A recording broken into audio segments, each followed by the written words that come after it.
3-point game. May 20th, 1997, the Miami Heat had swagger, a 61-win season, and the toughest coach in basketball. But none of that mattered, because on that night, at 34 years old, Michael Jordan reminded the world that experience beats hype, that greatness crushes hope.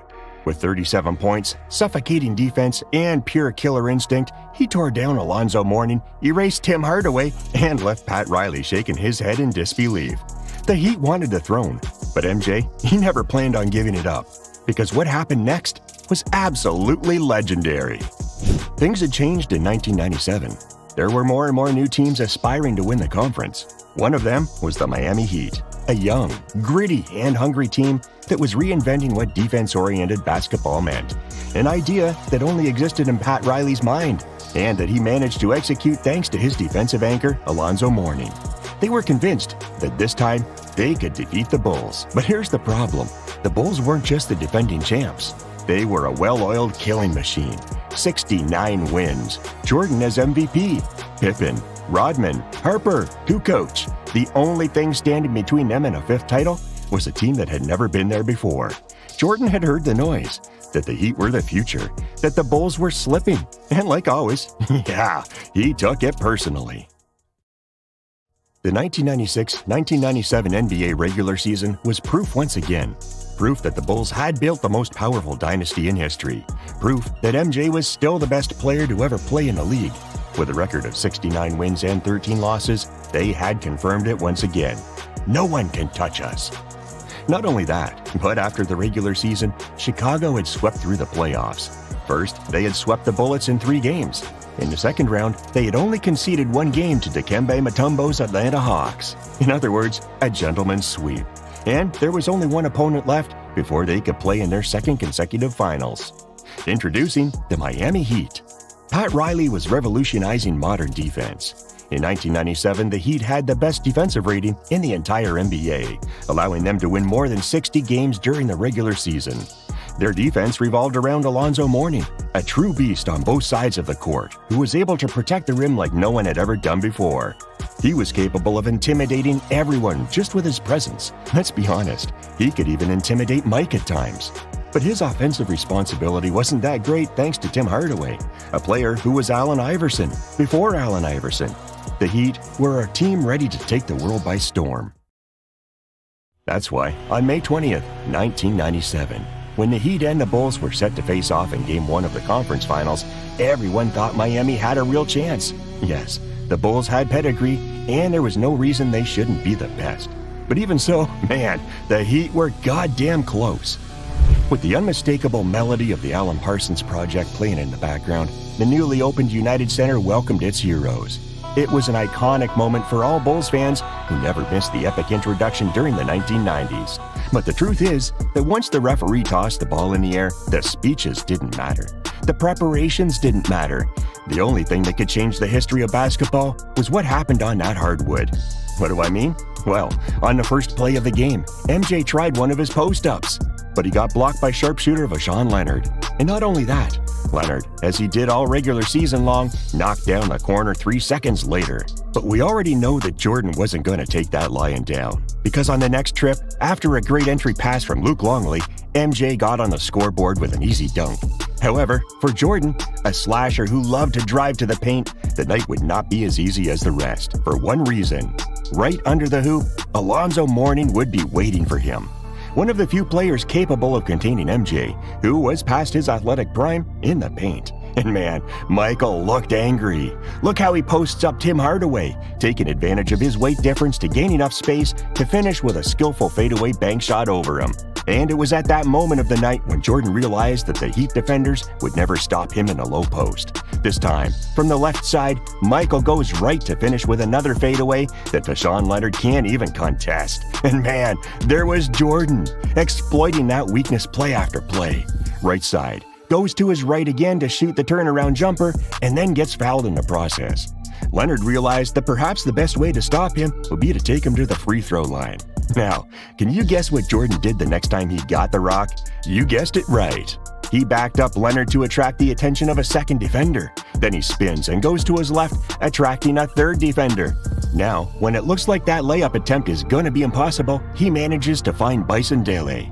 But despite Jordan's incredible pass, Dele takes too long, and that's a problem when Alonzo Mourning is omnipresent. Michael realized that night, against that defense, he would have to surprise them. And he did everything he could to make it happen. Check out this play, where Mike, alone against the world, drives to the free throw line to knock down a jumper over the entire Heat defense. The game had become personal. But Miami, with its more than competent offensive power, was making it impossible for MJ to break the game open. In fact, Mourning, as the prophecy said, was ridiculing the Bulls' offense with his incredible rim protection. Jordan was the only one who was managing to break this dynamic, thanks to his touch from 15 feet, which allowed him to finish even over Mourning's wingspan. And not only that, MJ was taking advantage of one of the most underrated aspects of his game. His court vision had improved incredibly at that point in his career. Look how, from the post, he's able to find Scottie Pippen cutting, who in turn is able to get the and one. Of course, right after that, it's MJ's turn. Once again, he backs down Leonard, and when he manages to get his separation to shoot the turnaround J, he's fouled by Vaughn. But the most incredible thing is that Michael gives the referee an incredible scolding right after. Jordan was starting to show himself to be creative and confident, and you could see it in the way he played. Look how he seems to be dancing between the Miami defenders on this play, just before splitting them and getting a left-handed layup. Now, just before halftime, Jordan knocked down another long two that kept the Bulls alive. Because the truth is that the show wasn't very appealing to the fans at the packed United Center. The Heat had dominated the Bulls on both sides of the court and went into halftime with an 11-point lead. They even had a 16-point lead at one point. So Mike, whose legacy was on the line, had to step up in the second half. Would he be able to do it? If you're watching this video, you already know he did. Jordan began orchestrating the comeback with another long two in the face of Vaughn Leonard, who had done a good job defensively up to that point. But Michael knew he would also have to step up on defense, and he did so with blocks like this one on his nemesis that night. Poor Vaughn, who had no idea what was coming his way. And that's when the final version of MJ was unlocked. Eager to get the ball, he was able to shoot in impossible situations, whether it was from the right side with a turnaround jumper from the low post, one of the few options the Heat couldn't counter, or from the left side, where Michael could copy his own moves with no problem. He was warming up while bringing life back to a team that needed him more than ever. On offense, of course, but also on defense, where he improved incredibly in the second half.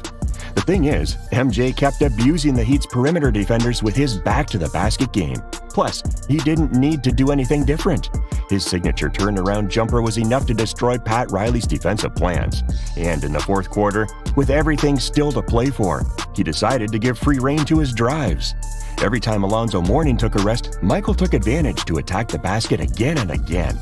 And since he was getting so much attention from the defense, he also took advantage to create open looks for his teammates, as in this play, where number 23 is able to find Ron Harper at the top of the key for the wide-open three. A basket that gave the Bulls their first lead since the first quarter.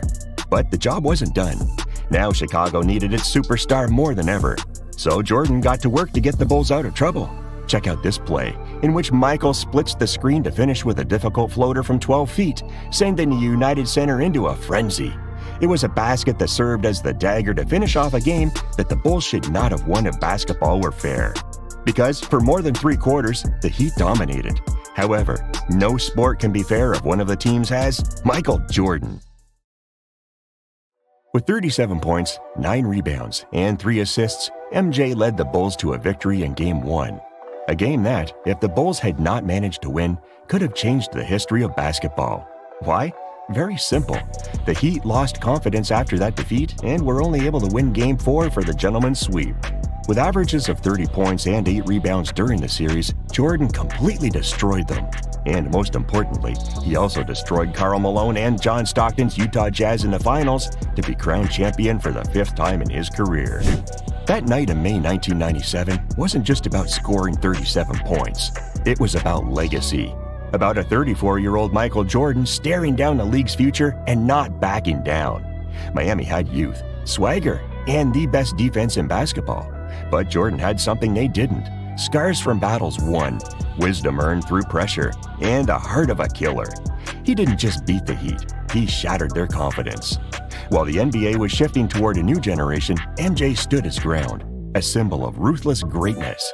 That win launched another finals run, yeah, but most importantly, it kept the dynasty alive, crushed the noise, and reminded everyone that true greatness doesn't disappear with time.